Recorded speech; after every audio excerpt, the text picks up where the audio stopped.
Hey everyone, here at Comic-Con 2025 for Fanbase Press, and talking with one of my favorite writers to talk to, Corinna Bechko. Corinna, how's your Comic-Con going so far? It's great. You were way too kind. I'm really happy to be here with you, though. Well, I'm always excited to talk to you. If anyone knows Fanbase Press, listens to our podcast, they've heard you talk to me about a number of things. But this time we're going to talk about things that you're working on. Let's start with what you've got going at Oni Press. This is Blood Type, which is a fantastic vampire story, also part of the EC revival. Yes. What more can you tell us about it? It's part of the EC Summer of Fear, Oni's Summer of Fear, and it's a horror book that's the first EC full-length story. So instead of just short stories that kind of have a little sting in the tail, this is over 4 issues. So we're telling a complete story, but within that story, there's little short stinging stories as well. It's been a real challenge to try to do that. I think we've hit it. Ada, the main character, seems to be resonating with people because there's a giant poster at the Oni booth, which I did have to stop and get a picture with. So. And the artwork's been fantastic. Who are your collaborators on this title? That's Andrea Sorrentino, who's amazing, and Sierra Hahn is my editor, who has just been doing an amazing job because this has not been an easy fit because we've never done this before. Like, this is the first of these, so we've been trying to figure out a lot of moving parts, and I think we're getting it. I'm really happy with it. I'm very proud of it. Well, obviously, EC has a long and iconic history in the comic book history, and bringing it back to life, in a sense, I imagine is quite the task. Was there any conversation about like what an EC comic looks like today, and how to do something like expanding to a 4-issue series versus what the traditional format was? Yeah, there was a lot gone into that because, like you say, there's this sort of thing that you expect. The just desserts is a big part, and there's always this sort of social commentary, and all of these things have to go into it. And of course, that's timeless in a way because we never seem to grow out of that as a culture. We always need that. So we wanted to make sure all of those things got in there, but we still maintained the horror and the humor, and the horror hosts are also important. So getting all of those things in, a short story is one thing, but then to have it expand is another thing. But then as well, to make it sort of all flow and still feel like EC is the most important thing. So we all talked about that, including EC, and they really care about the property, which is wonderful, but they really care about it, so they want to make sure everything's perfect. So, well, I don't think we have ever talked at length about vampires either, which is interesting because I know I love vampires. I know that you must love vampires, and you've written more than just this. I mean, I go back to your Angel series and others. What is attractive to you for vampires? What is intriguing about the vampire as a creature and as a storytelling device, and then specifically what is attractive about this vampire that you're writing? I really wanted to do a vampire that was just a predator.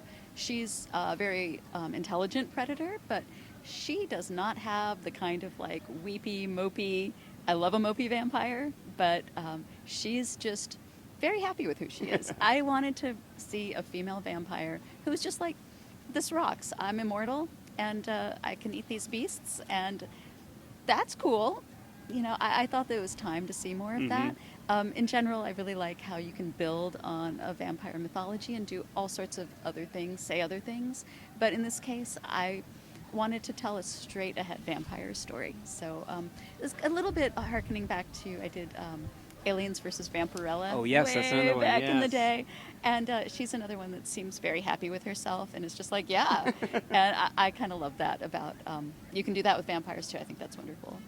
Excellent. Well, I think I've seen the first issue. It looks fantastic. I definitely recommend it to everyone.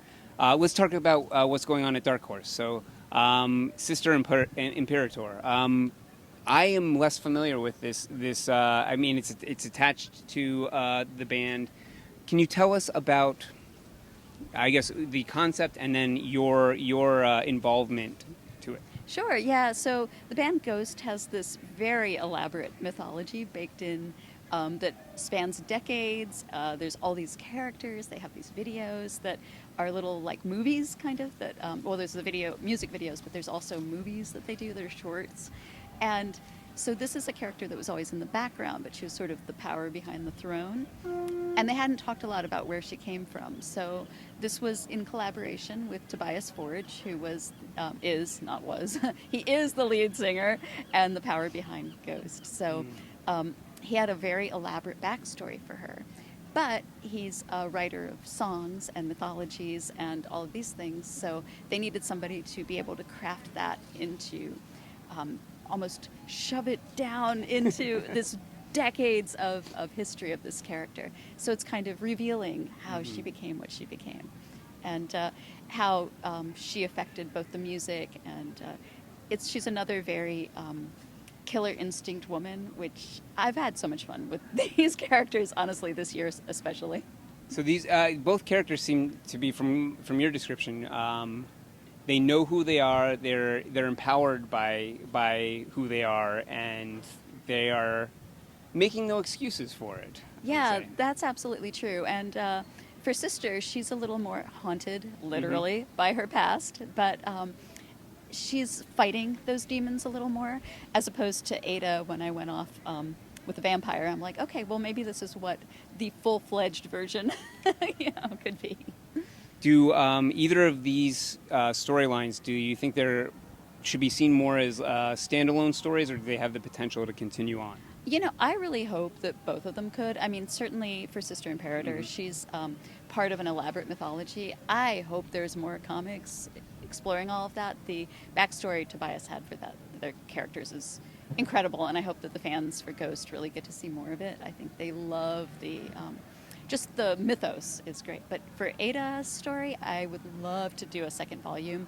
I leave her in a very precarious position. No spoilers, but I'm hoping that there's more. Excellent. Well, one thing that I've been talking to a lot of the comic creators here is just the world at large. Obviously, we've been talking about this for a number of years now, but we have disruption in globally, we have disruption nationally, and then we have it in our industry. You know, we're losing, diamonds dissolved, there's so much chaos because of that. And I know, and I'm sure you know, a lot of people are trying to find their next gig, their next pitch, but it's not as easy as it once was. No, it's not. I say all that just to say, for myself, I guess I feel like the way the world has been turning, it's kind of radicalizing not only my political views, but my approach to creating art. We almost have to be more aggressive because of the way the world is turning. I wondered if others are feeling the same. So I would ask you, do you feel like there is a radicalization or some sort of other change that is happening to your approach, not only to life itself, but to comics and how you approach art in this day? You know, that's really interesting. I don't think I've ever gotten this question before in an interview, and I think you're completely right. I do feel like everything that's being made right now, I kind of feel like, will they still be, like, well, I don't know what's going on in the world. Everything feels like chaos. So I feel like, well, I better make this as good and as tight and as relevant as possible and just go for it. Like things that in the past maybe I would have held back a little. I feel like you're right. In my writing, I'm just like, well, I'm just going to go for it. And that's both good because I feel like good stuff is coming out of it, but it's also hard to maintain. Yes. So I hope we get a little breather and can do some more gentle things soon. But for now, I'm very happy to be in that horror space and really just take that on full speed. Well, I always appreciate your work. I think you're doing you. fantastic stuff, and definitely listeners, readers, viewers at home, definitely check it out. Corinna, thank you so much for talking with me. Thank you. I appreciate it. I always love talking to you guys. And if you want to find more interviews like this one, you can check out fanbasepress.com.